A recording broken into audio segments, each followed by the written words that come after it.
channel, always watching. So somebody mentioned Raised by Wolves in my comment section, Green-Eyed Bandit. So this is a show that I have been hovering over and thinking about for quite some time. I decided to watch one episode and then I binged all 3. All this to say, don't miss out and go watch it, and you will thank me later. And I am so glad I started that episode.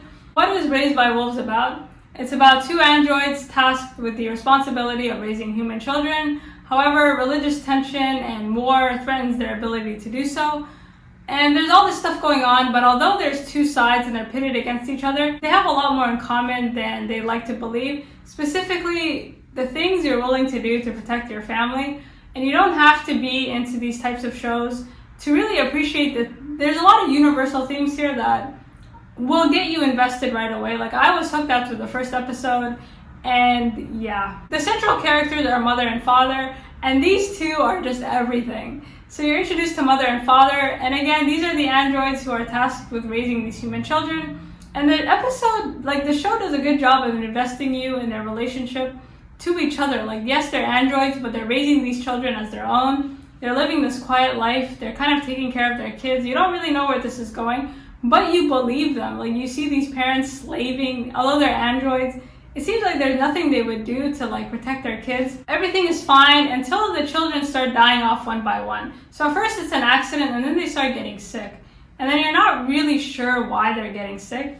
And the way the show introduces this religious tension is through these deaths, right? So all these kids keep dying except for one remaining child. And it's through this one remaining child that this religious doubt starts to seep in. You see this kid who starts to pray. He doesn't really remember his siblings because he's not an android. And then you start thinking, maybe being an atheist isn't the way to go. Maybe we should pray.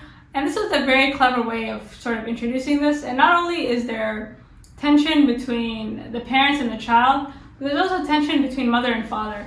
And mother and father, for me, are just everything. They have chemistry. I'm invested in them. I think they complement each other quite beautifully. There's a quirkiness, there's a funniness to them. They're so cool, honestly, I wish they were my mother. They're just...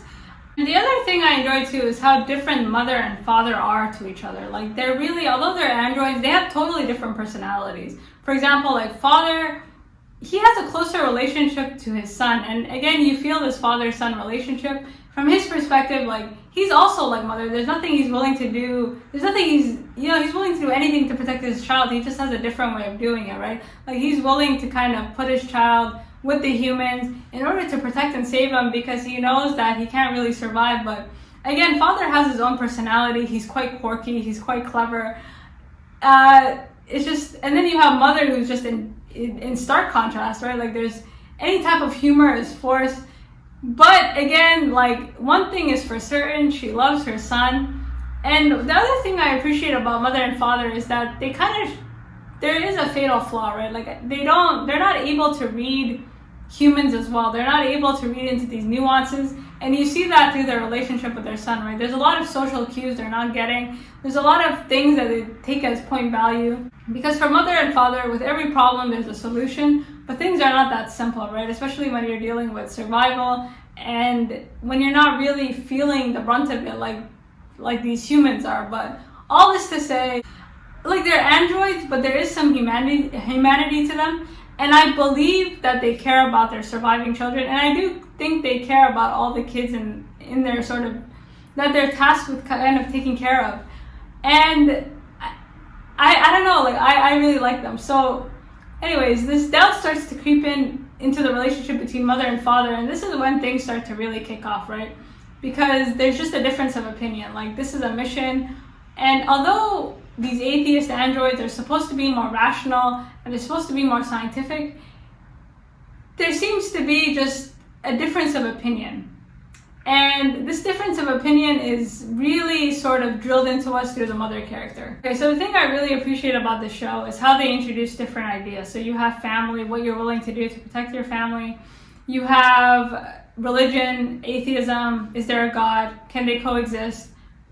All these big questions. But the way they introduce these questions is through the relationship between different characters, specifically the relationship between mother and her only surviving son. And everything, the way everything is introduced to us is quite organic and it's quite natural. And I I enjoyed it. For example, like you have this tension between the human and the androids, and the way the human is introduced to us is through this doubt, right? So as I've said before, these children start dying, people start doubting each other, like the one surviving child starts to believe that maybe mother killed all of them, like things start happening. And so out of frustration, this child kind of calls out for help, and these humans kind of come. And again, that's a result of all this doubt. And when you look at the human side by side with the android, for me, it just gets me more invested in the mother character, because there's nothing that she will not do to protect her children. And similarly, there's nothing these humans won't do to kind of keep their families together. So on one hand, you have someone like Mother who literally kind of kidnaps a whole colony, a whole group of children in order to recreate the sense of family that they once had to make her son happy. But this just seems to, do the opposite. And then on the other hand, you have the humans who at first glance just seem to be surviving, but things are not that great there. You find out that children are being assaulted and impregnated. Like, there's a lot of dark stuff going on. So why should you watch the show? The big question that keeps me coming is, does Mother care about her children? Like, she keeps saying this is a mission and you're failing and we have a duty to prove this, but it seems like anytime she's triggered and she kind of goes off on this killing spree is when the idea of losing her son is introduced. And that's when she just goes off. And this is where I'm kind of confused, and this is why I want to see how it plays out. Like, does Mother really care for her child? Because if that's the case, then, that's extraordinary. And as I've said in the beginning, like, although they're kind of pitted against each other, they have a lot more common than they'd like to believe. Specifically this theme of like family and what you're willing to do to protect your family. And again, you don't have to be into this type of show to really appreciate it. But for those of you kind of looking at it, like, I feel you, to be honest. Like, it is slightly depressing looking. The vibe is off, but when you're actually watching the show, it's quite beautiful. It's like, it's aesthetically pleasing. It's not as dreary as the posters are making it look. Like, it's very easy to look at and appreciate. So trust me on this one. So enjoy your weekend. Let me know what you think. And I have a bit of a surprise for you guys this weekend, but I'll keep you posted on that.